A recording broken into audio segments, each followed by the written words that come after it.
And we fall deeper down into the rabbit hole. About a week ago, I put out a video on how we have this bell curve that follows with our exercise, particularly strength training, where we have ramp up sets where we're getting warmed up into the exercise. We have our peak sets where we're getting the most bang for our buck, and that's what we want to focus our energy on.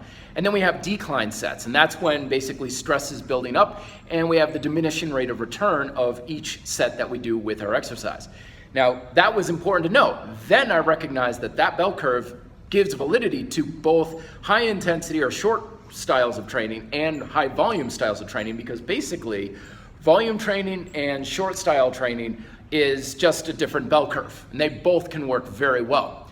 Now we've got even more good information, because that bell curve could be the secret to unlocking basically the perfect workout for you every time you train. Here's why.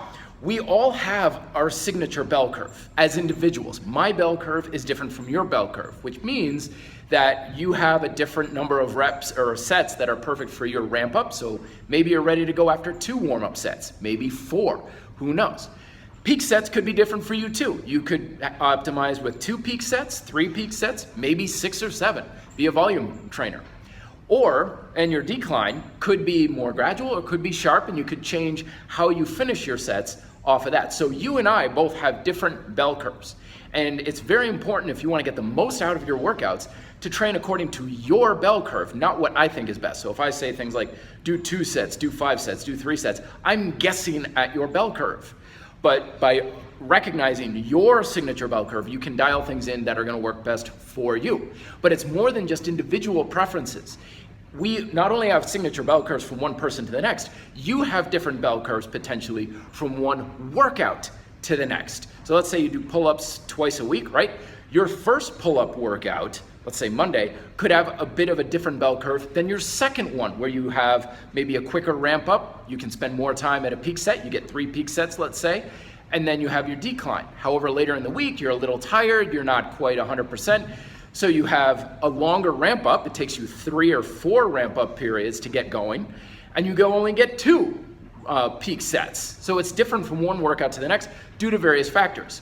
And not only is it different bell curves for individuals or from one workout to the next, but it could be different bell curves from one exercise to the next. Like for me personally, for whatever reason, bridges take me forever to warm up with. Like I'll warm up with 3, 4, maybe even 5 sets of bridges before I'm ready to go.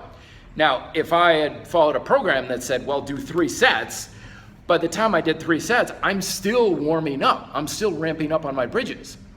On the other side of the coin, things like leg raises, for me, I don't know why, but I'm ready to go almost out of the gate. So I'll do maybe 1 set of general ramp up to just make sure everything's turned on, and I'll hit really hard. But I spend more time at the peak level for my leg raises. For some reason, it's 3, 4, maybe even 5 sets, because your peak sets are where you're hitting really well, but you're not declining very much. So I'm hitting like sets of 12, 12, 11, 11, 11, and then finally it's like 8, and I hit that wall.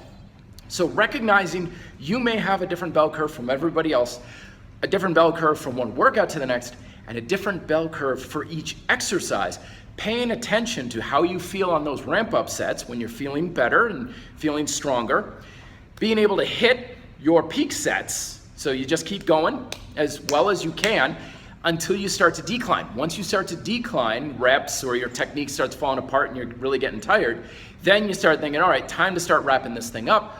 Do a finisher, do maybe a light set, or just finish it entirely there, and that's it. That will give you the power to give yourself the custom bell set, to the bell curve for what you need for you, what you need for that workout, and what you need for that exercise to maximize your potential during that workout. All right, hopefully that makes sense to you. Let me know if you have questions below. Be fit, live free.